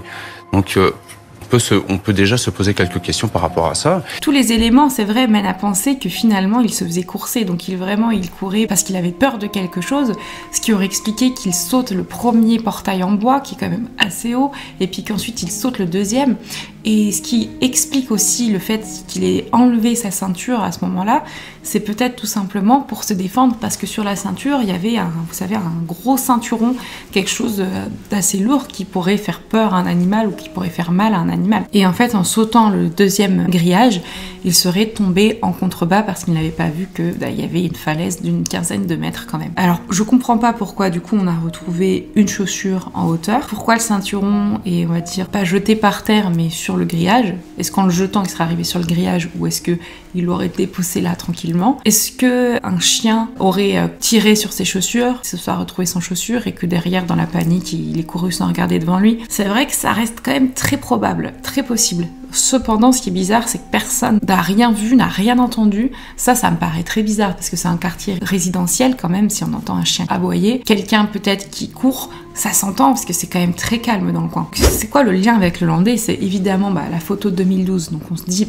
il connaissait les lieux. En plus, à ce moment-là, psychologiquement, il était dans une grosse rage, quelque chose qui s'apparentait au moment où il a tué d'ailleurs le caporal Arthur Noyer. Peut-être qu'il serait tombé par hasard sur ce jeune homme et il a commencé à discuter avec lui, à lui faire peur et s'amuser à lâcher ses chiens derrière lui. On le sait maintenant, Nordal Lelandais était maître chien et il avait 2 malinois très bien dressés. Voilà, c'était impressionnant comment les chiens écoutaient Nordal Lelandais. Ça pourrait très bien lui arriver de lâcher les chiens pour faire une course à l'homme, et l'homme malheureusement s'est tombé sur ce pauvre Thomas. En plus de ça, ces chiens sont entraînés à sauter des obstacles, donc ça pourrait être le cas. Ils auraient pu sauter ce premier barrage, ce premier portail en bois. C'est pour ça que Thomas aurait continué et pour sauter le deuxième grillage. Également, donc comme je vous disais, on a retrouvé notamment le corps reposant sur le flanc endroit avec sa tête presque contre le sol. Pourtant, comme je vous disais, toutes les fractures ont été constatées sur le côté gauche. Alors bon, ça, peut-être que le corps a été bougé. Cependant, on a aussi retrouvé une plaie ouverte au moment, vraiment au moment où on a retrouvé le corps, une plaie sur la tête, sur le haut du crâne. Pourtant, comme je vous disais, on a retrouvé Thomas presque face contre terre. Donc, est-ce que ça a été fait anté-mortem? Est-ce que ça a été fait au moment de la mort? Il se soit retourné, peut-être qu'il n'est pas malheureusement décédé directement quand il est tombé au moment où il a touché le sol. En tout cas, il y a plein d'analyses qui n'ont pas été faites, puisqu'il n'y avait pas d'autopsie qui a été faite dès la découverte du corps, ce qui aurait dû être fait avec tous ces éléments un peu bizarres qui avaient été vus dès le début. Je pense qu'il aurait été mieux qu'il fasse une autopsie pour voir s'il y avait des hématomes, des traces de coups, comment est-ce qu'aurait pu être fait cette plaie sur la tête, est-ce qu'il y a un rocher qui correspondait ou est-ce que ça aurait pu être fait par quelque chose d'autre. Très important aussi, le papa souligne que sur le haut, ici, le haut des mains de son fils, il y avait des griffures, comme des griffures d'animal. S'il avait essayé, vous savez, de se rattraper à des branches, c'est pas ici qu'il y aurait des griffures, ça aurait été ici. Là, pour autant, c'est là. On a l'impression que soit pour se protéger, il y a vraiment un chien qui l'a griffé, ou soit lorsqu'il se tenait au bord peut-être de la falaise, l'animal a également griffé ses mains. Vous voyez, il y a quand même beaucoup d'éléments très étranges dans cette histoire. Quelque chose d'étrange aussi qui a été souligné par Maître Boulou par rapport au dire de Karine, vous savez, l'ex-petite amie de Nordal-Lelandais qui a témoigné, je vous avais mis son témoignage, qui avait témoigné sur RTL. Elle disait également qu'il avait l'habitude, Nordal-Lelandais, de lui parler de toutes ses sorties en boîte, de tous les endroits où il allait en boîte. Pourtant, il lui avait jamais parlé de cette boîte-là, le Studio 54, ce qu'elle trouvait très étrange, parce que ça a été avéré qu'il avait côtoyé ce lieu. On a une photo à l'appui, une preuve à l'appui. Donc c'est vrai que ça paraît très étrange quand même, comme s'il avait vraiment envie de laisser aucune porte au soupçon. Très important, il y a aussi Maître Boulou, l'avocat de la famille de Thomas, qui nous rapporte plusieurs informations, notamment sur les allées et venues de Nordal-Lelandais le 27 décembre, donc vous savez le dimanche de la sortie en boîte de Thomas. Il s'est avéré qu'il a fait 4 allers-retours, ce qui est déjà énorme, entre le lac d'Aiguebelette et Chambéry-Nord. Je vous montre ici où est-ce que c'est pas très loin, donc c'est un peu à l'opposé du lac du Bourget, mais on reste quand même dans le même lieu, sachant que Chambéry, je vous disais, est à une vingtaine de minutes de Grésy-les-Bains. Ce qui est étrange, c'est que, comme il nous le rappelle, Nordal-Lelandais, c'est quelqu'un qui s'intéressait énormément aux affaires criminelles, un peu comme nous d'ailleurs, donc on devrait peut-être se poser des questions, aux techniques d'investigation, et il avait l'habitude de mettre pendant ses déplacements son portable en mode avion. C'est pour ça que ça a été très compliqué de retracer ses allées et venues, et que des fois, depuis 2000, vous savez, la cellule Ariane a tout retracé, et il y a quand même des trous de une semaine, 2 semaines, plusieurs semaines, on ne sait pas où il était parce qu'il savait ça, il savait qu'il ne fallait pas, quand il faisait des déplacements un peu bizarres ou quoi, garder ses appareils électroniques ouverts, on va dire. Il savait qu'il fallait mettre les portables en mode avion pour ne pas être repéré. On a l'impression que là, il a fait exprès de ne pas le mettre en mode avion pour prouver que, voilà, il était entre Chambéry et le lac d'Aiguebelette, mais il n'aurait pas pu être, vous savez, du côté de Grésy-les-Bains. En plus de ça, il utilisait aussi plusieurs téléphones, dont certains, je pense qu'on ne connaît pas parce que en plus, des fois, c'est simplement des téléphones portables à puce vraiment non identifiables qu'on peut pas relier à une ligne téléphonique spécifique, à une personne spécifique. Donc c'est possible qu'il ait été sur les lieux le soir du décès tragique de Thomas. Finalement, qu'est-ce qui est arrivé à Thomas? Est-ce que c'est simplement un accident? Est-ce qu'il a été coursé par un chien errant et qu'il a complètement paniqué? Est-ce que c'est une personne, alors Nordal-Lelandais ou autre, qui lui a fait peur, qui lui a couru après? Est-ce que cette personne était accompagnée d'un chien qui lui a vraiment fait peur? Où est sa deuxième chaussure? Pourquoi est-ce que sa ceinture est accrochée en hauteur au niveau du grillage qu'il a sûrement enjambé? Donc quoi qu'il en soit, comme je vous disais, Maître Boulou a demandé de nouveaux actes, donc des analyses toxicologiques qui soient faites, des analyses sur les ossements abîmés également. Peut-être qu'avec ces demandes d'actes et peut-être qu'avec ces nouvelles analyses et ces nouvelles autopsies, on aura de nouvelles informations parce qu'on saura peut-être mieux où regarder à ce moment-là. Également, je crois que j'avais oublié de vous le dire, ça aurait été intéressant de faire des analyses ADN sur cette ceinture parce que peut-être que cette ceinture a été déplacée alors que Thomas était déjà au sol. Peut-être qu'il l'avait balancée et que la personne qui l'aurait coursé aurait lui-même déposé ou mis la ceinture sur le grillage. Peut-être qu'il a embarqué la chaussure, la deuxième chaussure de Thomas. Peut-être que la deuxième chaussure de Thomas est finalement partie dans le cours d'eau, dans le lac du Bourget. Il y a beaucoup de questions sans réponse, il y a plein d'investigations qui devraient être faites, des analyses ADN sur cette ceinture, les analyses toxicologiques, retrouver peut-être des traces d'alcool, des traces de drogue, une autre autopsie qui devrait être faite. Mais il est quand même important de rappeler, attention, que le parquet de Chambéry temporise et indique que les enquêteurs ont déjà épluché le parcours de vie de Nordal Lelandais après la découverte du cliché et ont conclu qu'il ne fréquentait plus ni la boîte, ni les environs, ni le secteur au moment de la mort de Thomas. C'est important de le préciser quand même. Toujours est-il que quand on n'a pas de réponse, quand on n'a rien, on ne peut pas. On n'est que dans les hypothèses, et on suppute, on fait que ça. Et si c'était ça, et si c'était ça. Et quand vous rêvez, vous avez la chance de rêver de votre gamin, parce que c'est une douleur et en même temps c'est un plaisir de le voir. Bah, à vous retrouver avec... Partagez cette vidéo, c'est le plus important, faire connaître ces histoires, partager les vidéos derrière pour qu'elles soient plus vues et évidemment que derrière on puisse avoir des réponses. Pour Thomas aujourd'hui, concrètement, rien ne bouge. Cependant, plusieurs sources concordantes nous permettent encore plus de nous orienter vers une probable implication de Nordal Lelandais dans ce dossier. Même si je ne peux pas vous parler de tous les détails, il semblerait que Nordal Lelandais ait été localisé dans la commune où se sont déroulés les faits au moment de ces faits, donc au moment de la mort de Thomas. Donc ça appuie encore plus l'hypothèse de l'implication de Nordal Lelandais dans ce dossier.